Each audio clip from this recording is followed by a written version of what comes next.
الله من الشيطان الرجيم بسم الله الرحمن الرحيم الصلاة والسلام على سيدنا محمد وعلى آله وأصحابه أجمعين رب اشرح لي صدري ويسر لي أمري واحلل عقدة من لساني يفقه قولي السلام عليكم құрметті мұхтарам жамағат, құрметті абыз ақсақалдар, бауырлар, Алланың қасиетті болған күндердің сұлтаны жұма күні баршамызға құтты мүбарак болсын иншалла. Алла тағала осы қасиетті күні тілеген тілектерімізді, ізгі амалдарымызды, ниеттерімізді, құлшылықтарымызды Алла тағала қабыл етсін. Құрметті бауырлар, бүгінгі уағызымыздың тақырыбы ысырапшылдықтың зардабы турасында. Алла тағала біздерге сансыз нығметтерді нәсіп еткен. Алла тағала Құран кәрімде айтады: "Ва ин таудду ниъматаллахи ла тухсуха, инналлаха лагафурур рахим" дейді. Егер сендер Алланың нығметтерін санайтын болсаңдар, оның санына әсте жете алмайсыңдар дейді. Шын мәнінде Алла аса кешірімді, аса рахымды дейді. Енді бір аятта Алла тағала: "Афахасибтум аннама халақнакум абасан ва аннакум илайна ла туржаун" дейді. Сендерді біз босқа жараттық деп ойладыңдар ма дейді. Әлде сендер бізге қайтпаймыз деп ойладыңдар ма дейді. Жаңа жоғарыда айтып өттік, Алланың сансыз нығметтері, сансыз бізге күнделікті әр секунд сайын беріп жатқан сансыз нығметтері бар. Бірақ Алланың берген әр нығметінің өзінің есебі бар, құрметті бауырлар. Енді бір аятта Аллаху тағала айтады: "Вакулу вашрабу ва ла тусрифу иннаху ла юхиббул мусрифин" дейді. Жеңдер, ішіңдер дейді. Алайда ысырапшылдыққа бармаңдар дейді. Шын мәнінде Аллах тағала ысырапшылдарды жақсы көрмейді дейді. Қараңыздар. Негізінде ішіп жеу, киіну, Алланың беріп жатқан сансыз нығметтерін қолдану ол жайыз, яғни рұқсат етілген нәрсе. Ал егер бұл рұқсат етілген нәрсенің өзі егер шеңберінен шығып кетіп жатса, ол харам шеңберіне кіруі мүмкін. Яғни ысыраптың шеңберіне кіруі мүмкін, құрметті бауырлар. Енді бір аятта Алла тағала: "Иннал мубаззирина кану ихуана шаятин ва кана шайтану ли раббихи кафура" дейді. Шын мәнінде ысырапқорлар дейді. Ысырапқорлар ол шайтанның бауырлары дейді. Ал шайтан болса Раббысына күпірлік етті дейді. Қараңыздар, қандай ауыр сөз. Шын мәнінде ысырапқорлар ол шайтанның бауырлары дейді. Яғни ысырап деген нәрсе ол шамадан тыс, Алланың беріп жатқан нығметтерін шамадан тыс қолдануымыз. Енді ысыраптың зарарына, ысыраптың біздің өмірімізге зиянды тұстарына кірмес бұрын, жалпы адам баласы ысырапқа не үшін барады? Ең бірінші себебі, құрметті бауырлар, адамдар білместікпен барады екен. Көп адамдар ысырап жасап жүріп, ол нәрсенің ысырап екенін білмейді екен, құрметті бауырлар. Бірде пайғамбарымыздың Мұстафа саллаллаху алейхи вассаламның хадисінде келеді: "Анна набия саллаллаху алейхи вассалам марра би Саадин" дейді. Пайғамбарымыз саллаллаху алейхи вассалам Саад ибн Аби Вақастың қасынан өтіп бара жатыр еді дейді. Фақала дейді, айтты дейді: "Ма хаза сарф?" Бұл не қылған, неткен ысырапшылдық деп айтты дейді. Сол кезде Саад айтады: "Афил уду сарф?" Яғни дәрет ауылдың өзінде ысырапшылдық бар ма дейді. Яғни пайғамбарымыз саллаллаху алейхи вассалам сол Саад ибн Аби Уақас дәрет алып жатқан кезде қасынан өтіп бара жатқан. Сол кезде суды шамадан тыс қолданып жатқан көреді. Сол кезде пайғамбарымыз айтады, бұл неткен ысырапшылдық дейді. Сонда Сағаттың сөзі, дәретте де ысырапшылдық бар ма дейді. Сол кезде пайғамбарымыз айтады, әлбетте дейді. Инкунта аля нахри жарини, тіпті ағып жатқан өзеннің қасында болсаң да сен ысырапшылдықтың шеңберіне кірме дейді. Ысырапшылдық жасама дейді. Қараңыздар. Яғни адам баласы мейлі ол ағып жатқан өзен болса да өзін ысырапшылдыққа бармау керек, құрметті бауырлар. Қандай жағдайда да. Енді бір себебі, құрметті бауырлар, ысырапшылдыққа барудың бір себебі қоршаған орта. Бізде қазақта сөз бар ғой. Адам не дейді? Адамдар не дейді? Көршілер не дейді деген секілді. Кей кезде мына көрші бір нәрсе алып жатса, ол адамды алуға тырысады. Көрші алып жатыр екен, мен де алайын деген секілді. Яғни оған ол қажет емес. Көрші үстіне бір қымбат бір киім алған екен, өзінде де бір жап-жақсы киім бар, бірақ айналасы қасындағы көршісіне қарайды да, ол да алады барып. Қарап отырсаңыздар, бұл негізі ысырапшылдықтың пен қоса бұл бәсекелестік негізінде.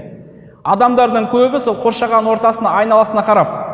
Яғни бір көрші бір той жасады ма, бір отырыс жасады ма, анау келіп айтады, мен де бір той жасауым керек міндетті түрде, көршілерім жасап жатыр деген секілді. Яғни одан да асырып жасағысы келіп тұрады. Құранда Алла Тағала айтады, «Таауану алал бирри ва тақуа ва ла таауану алал исми ва ла удуан» дейді. Сендер жақсылыққа, тақуалық істерде ғана жарысыңдар дейді. Ал бір Алланың ашуына келетін нәрсеге, Алланың рұқсат етілмеген нәрселеріне жарыспаңдар дейді. Яғни бірінші, екінші себебі қоршаған ортаның әсері. Енді бір себебі, құрметті бауырлар, адамның қиындықтан кейін немесе бір кедейліктен кейін бір байлыққа қинелген кезде адамдар ысырапшылдыққа беріліп кетеді көп адамдар. Шынымен дүниенің өзі, байлықтың өзі Алланың ертең қияметте ең сұрақтың астына алатын сұрақтарының бірі осы дүниеміз, құрметті бауырлар. Пайғамбарымыздың Мұхаммед Мұстафа саллаллаху алейхи ва саллямның хадисінде келеді. Адам баласы дейді, қиямет күніне орнынан тапжылмайды дейді. Өзінің дүниесін қайдан тапқанын және қайда жұмсағанына есеп бермейінше адам орнынан қозғалмайды деген екен. Сол үшін сізге бір дүние келді ме, сізге бір байлықтың көзі ашылды ма, сіз біліп қойыңыз, оның да есебі бар, оның да жауабы бар ертең ақыретте. Әр жұтқан, әр нығмет үшін ертең Алланың алдына сұраламыз, бауырлар. Одан кейін тағы бір себебі оның ақыреттегі есебі жайында білмеуі. Одан кейін қасында ысырапқор достарының көп болуы. Адамның ысырапқа баруының бірден бір жолы қасындағы достарының ысырапқор болуы. Пайғамбарымыздың хадисінде келеді: «Ар-раджулу ала дини халилихи фалянзуру ахадукум ман юхалилу» дейді. Адам баласы дейді, өзінің қасындағы жолдасының дініне дейді. Яғни жолдасы қандай болса, өзіңде сондайсың дейді. Пайғамбарымыздың басқа бір хадисінде келеді: адамдар дейді, адам кімді жақсы көрсе дейді, қиямет күні адам сонымен бірге тіріледі дейді. Егер біз, Алла сақтасын, ысырапқорлармен қатар бірге болатын болсақ, ысырапқорлармен қияметте бірге тірілеміз. Сол үшін өзіміздің қасымыздағы достарымызға мән берейік, құрметті бауырлар. Енді ысырап жайында, ысыраптың түрлері жайында. Кей кезде адамдар ойлайды, ысырап дегеніміз ол тек қана тамақта ғана ысырап деп ойлайды. Бірақ негізі ысыраптың түрлері өте көп, бауырлар.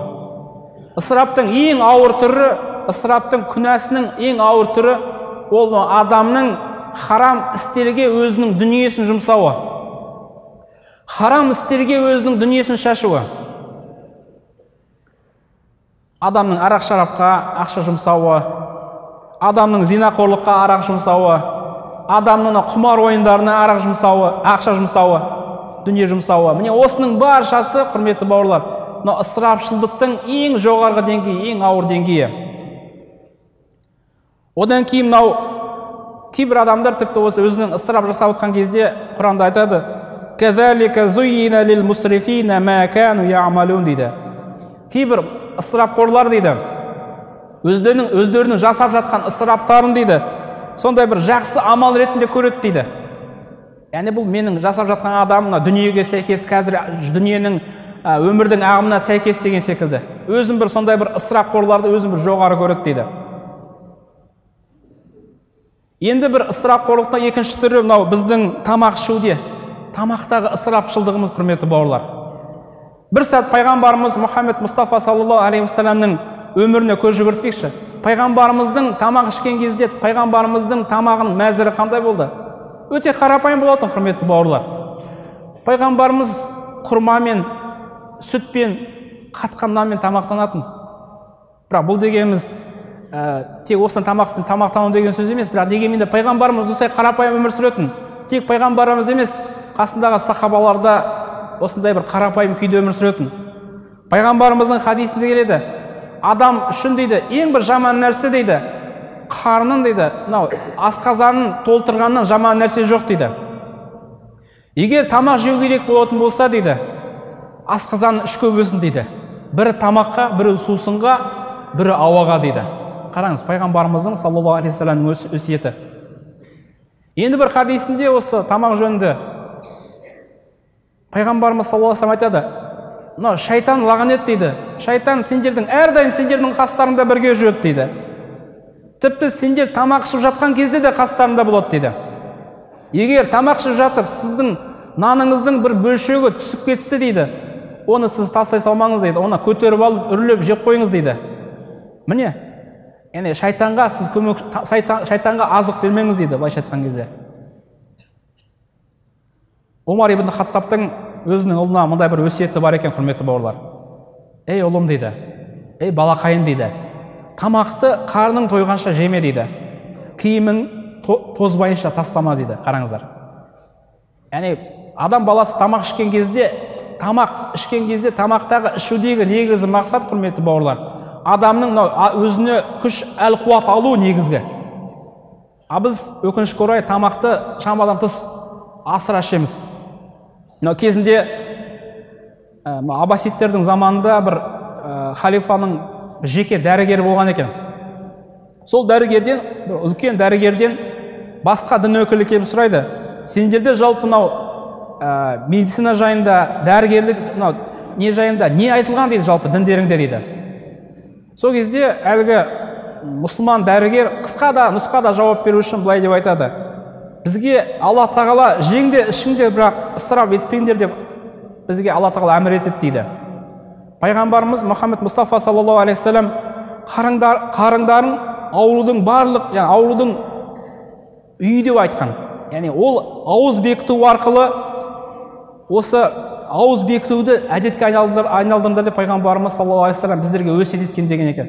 Яғни пайғамбарымыз әрдайым ораза ұстаған. Сол кезде басқа дін өкілі айтқан екен, міне сендерде негізгі медицинаның негізі сіздердің діндеріңізде қаланған екен ғой деп. Қарап отырсаңыздар, адамның асыра жеуі көп нәрсеге себеп болады. Абай атамыздың бұндай бір сөз, өлең шумағы бар ғой. Тамағы тоқтық, уайымы жоқтық, адам аздырар адам баласын деді. Шынымен адам тойған кезде ұйқыға тартады. Адам тойған кезде сіз тамақты арқаламауыңыз керек. Керісінше тамақ сізге бір әл беру керек. Біз көбінесе тамақты асыра ішіп, сол тамақты арқалап, тамақты қорытқанша қиналып жүрміз. Негізінде тамақ ішкен кезде тамақ біздерге тек бізге әл беру үшін ғана ішілетін нәрсе. Одан кейін, құрметті бауырлар, ысырапшылдықтың тағы бір түрі киім кешектегі ысырапшылдық. Алла Тағала Құран кәрімде айтады: "Я бани Адам, хузу зинатакум инда кулли масжидин ва кулу вашрабу ва ла тусрифу" дейді. "Иннаху ла юхиббул мусрифин" дейді. Сендер дейді, мешітке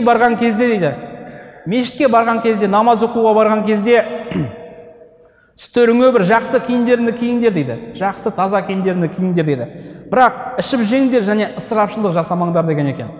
Шынымен пайғамбарымыздың хадисінде келеді, Алла Тағала өзінің құлының бойынан өзінің нығметінің әсерін көргенді қалайды дейді.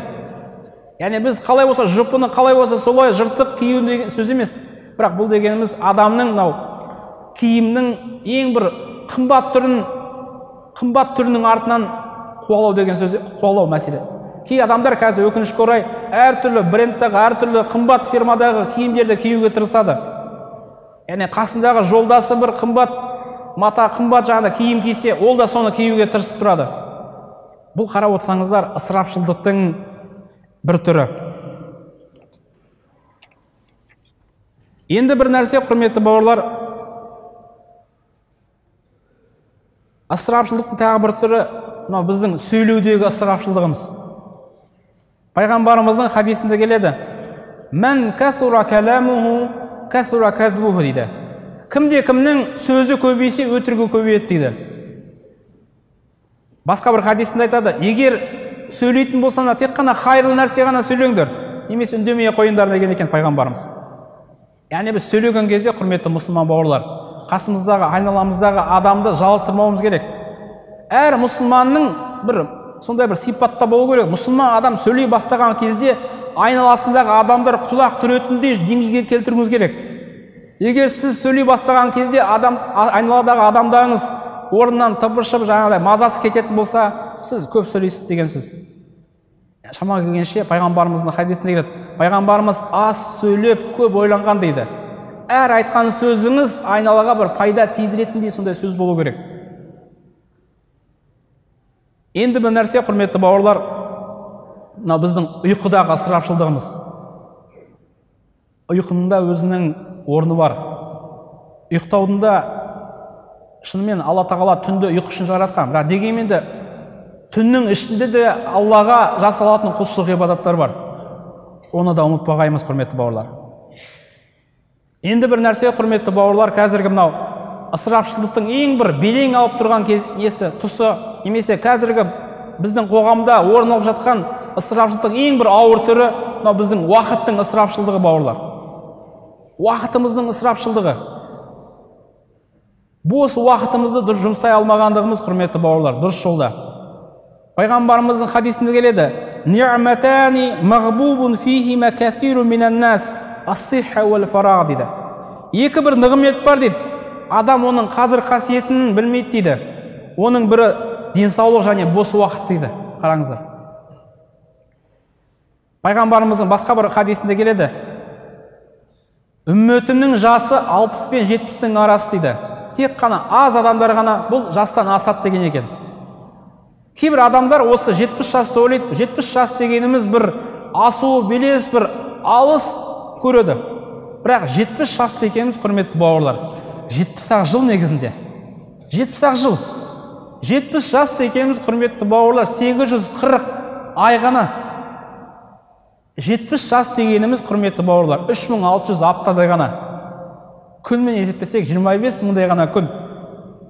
Осы уақытымыздың, құрметті бауырлар, егер сізге Аллах алдыңызда 30 жас ғұмыр нәсіп етсе, сол 30 жас ғұмырыңыздың 2 сағатын сіз босқа ысырапшылдықта жұмсайтын болсаңыз, бос әңгіме, бос сөз, қажет емес жаңағыдай әртүрлі теледидардан керек емес бағдарламаларды қарау деген секілді. Егер 2 сағатыңызды босқа кетірсеңіз, құрметті бауырлар, сіз 3 жылға жақын уақытыңызды босқа кетіргеніңіз. Қазір адамдар айтады: неге біздің уақытымыз жылдам өтіп жатыр дейді. Өйткені біз уақытымызды өзімізге де, дүниемізге де, дінімізге де пайдасыз істерге жұмсап жатырмыз. Ысырапшылдық жасап жатырмыз, құрметті бауырлар.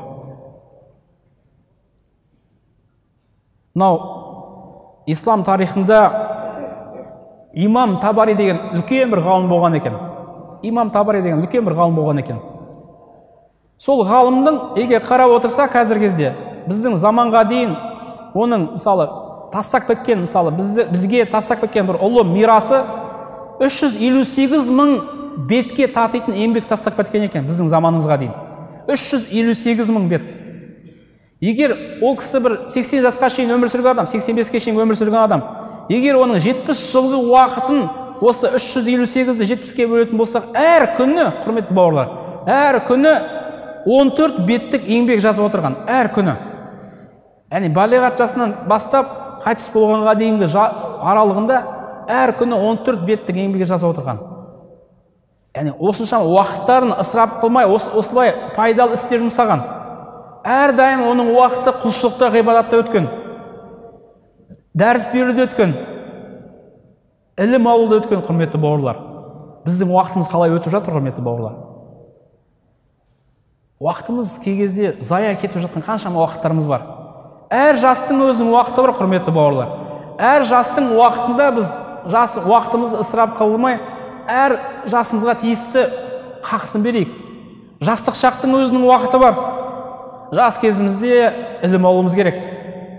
Егде тартқан кезде сол алған ілімімізді еңбек жолында жұмсақ, елге қызмет жасауда жұмсауымыз керек. Қартайған кезде айналамызға ақыл айтатын ақылгөй абыз ақсақал болуымыз керек негізінде. Егер сіз жас кезіңізде ілім алмасаңыз, елге қызмет жасамасаңыз, қартайған кезде не деп айтасыз? Қартайған кезде өзіңіз немереңізге, балаларыңызға не деп айтасыз, құрметті бауырлар? Сол үшін уақытымызды ысырапқа бермей, әр уақытымызға мән берейік, құрметті бауырлар. Әр күніңіз жоспармен болсын. Сол кезде ғана сіз уақытыңызды жүйелей аласыз. Ертеңгі істейтін амалыңызды бүгін жазып қойыңыз, құрметті бауырлар. Одан кейін нәрсе, бауырлар, адамның үнемшілдік болу, ысырапшылдыққа берілмеу деген сөз, ол сараң болу деген сөз емес. Адам баласы орта жолды ұстау керек. Яғни сіздің жақындарыңызға, сіздің достарыңызға берген сыйларыңыз, жақсылықтарыңыз, көмектеріңіз ол ысырапқа жатпайды, құрметті бауырлар. Ысырап дегеніміз ол ешбір пайдасы жоқ нәрсеге жұмсағаныңыз. Алла Тағала Құран кәрімде айтады: "Валлазина иза анфақу лам юсрифу ва лам яфтару ва кана байна залика қауама" дейді. Олар мал дүниелерін сарып қылғанда дейді, ысырапта қылмайды дейді, және сараңдықта танытпайды дейді. Орта жолды ұстанады дейді, құрметті бауырлар. Ысырапшылдықты қарап отырсақ, ысырапшылдықтың зарары өте көп біздің қоғамға болсын, жеке адамға болсын. Ысырапшылдықтың үлкен бір көрінісі, өкінішке орай біздің той домалақтарымызда ысырапшылдық өте белең алып жатыр. Той домалақта қазақта бір сөз бар ғой, бай тойып секірет, кедей тоңып секірет дейді. Кей кезде айналамызға қарап, шамамыз келмесе де қаншама қарызданып, кей кезде той жасап жатады. Той жасаған кезде жақсы адалынан жасаса жарайды, кей кезде өкінішке орай ешбір ақылға сыймайтын ысырапшылдыққа беріледі кей кезде. Бұның баршасы, құрметті бауырлар, Алла Тағаланың тыйым еткен амалдары. Яғни ысырапшылдықтың шеңберіне кіріп кетуіміз. Ысырапшылдықтың зарарына келетін болсақ, ысырапшылдық Алланың сізге деген махаббатын, Алланың сізге деген сүйіспеншілігін осы ысырапқорларды Алла Тағала сүймейді екен, құрметті бауырлар. Сол үшін ысырапшылдыққа бармайық. Одан кейін нәрсе егер ысырапқорлардан боласаңыз, ысырапқорлар шайтанның бауырларынан болғаныңыз. Жоғарыда Құран кәрімде айтып өттік, шын мәнінде шайтан рабысына көпірлік қылды дейді. Яғни өте ауыр сөз. Шын мәнінде ысырапқорлар о шайтанның бауырлары деген Құран кәрімде. Одан кейін ысырапқорлыққа берудің жаңағыдай құтылудың бірден бір жолы, бауырлар. Шын мәнінде қарап отырса, қазір бала шағамызға да осы ысырапқорлықтың зарарын үйретуіміз керек. Сіз енді бала болғаннан кейін шынымен кей кезде әке-шешесіне анан әпер, мынан әпер деп кей кезде талап етуі мүмкін. Оның тәрбиелеудің бірден бір жолы, сіз бір күн, жылына бір күн болсын, өзіңіздің балаңызды жұмысыңызға алып барыңызшы. Әкесінің қандай жолмен еңбектеніп дүние тауып жатқан көрген бала, ол көп нәрсеге ысырапқорлыққа бармайды. Түсінеді, ол дүние мүліктің қайдан келіп жатқан. Кезінде бала кезімізде, жас кезімізде, бала кезімізде әкемізбен бірге шөп шауға баратымыз. Сол кезде дүниенің, ақшаның қандай жолмен келіп жатқан, сол кезде өзіміздің тер төгу арқылы сол кезде түсіндік. Сол кезде, содан кейін, оған дейін еркелікпен әке-шешемізге анан әпер, мынан әпер деп кей кезде еркелейтіміз. Бірақ сол амалдан кейін, сол көргеннен кейін, әкеміздің қанша қиындықпен осы дүние тауып жатқан көргеннен кейін, ондай нәрсеге, ондай сөздерді айтуды сәл жиілеттік. Сол үшін бала шағаңызға да осы ысырапшылдықтың жолын үйретсеңіз. Енді бір ысырапшылдықтың түрі, құрметті бауырлар, біздің күнделікті су жаңағыдай коммуналдық шығындар дейді ғой, жаңағыдай электр желісін, сол секілді мына қолданып жатқан суымыздың баршасын кей кезде жай бір дүниеде бос келіп жатқан зат секілді кей кезде қараймыз. Оның бір сұрауы жоқ секілді көреміз. Дәрет алып жатқан кезде ағызып қойып ала береміз. Оның баршасы, құрметті бауырлар, баршасы оның ысырапшылдыққа жатады. Сіз мейлі дәрет алып жатсаңыз да, сіз мейлі Алланың намаздың кілті дәретті орындап жатсаңыз да, сіз ысырапшылдыққа бармаңыз. Жоғарыда пайғамбарымыздың саллаллаху алейхи вассаламның Саад ибн Аби Уақасқа айтқан сөзін еске алыңыз. Тіпті сен өзеннің жағасында болсаң да, сен ысырапшылдыққа барма деді пайғамбарымыз саллаллаху алейхи вассалам. Мынау ысырапшылдыққа бармаудың тағы бір жолы, құрметті бауырлар, күнделікті мынау сіздің шығыныңызды есептеуіңіз. Мысалы, әр бір ай аяқталды ма, келесі айға өзіңіздің, мысалы, келесі айда кететін шығындарыңызды жоспарлап қойыңыз. Азық-түлікке ақша бөліп, керек, мысалы, сый сияпатқа бөлек ақша бөліп, өзіңіздің коммуналдық шығындарыңызға ақша бөліп, есептеп жаңағыдай қойсаңыз, жылдың айдың соңында есептеген кезде көп нәрсені көресіз. Керек емес затқа сіз өзіңіздің ақша жұмсағаныңызды көресіз. Үнемдейтін тұстарыңызды байқайсыз. Көп жағдайда қарап отырсақ, адам өз-өзіне, Омардың мындай бір сөзі бар, хасибу анфусакум қабла ан тухасабу дейді. Енді бұл қиямет жайында болғанменде адам әрдайым өзіне есеп беріп отыру керек. Мен осы бүгінгі уақытымды қалай жұмсадым? Ысырапшылдыққа жұмсаған жоқпын ба, құрметті бауырлар? Дұрыс жолда жұмсадым ба деген секілді.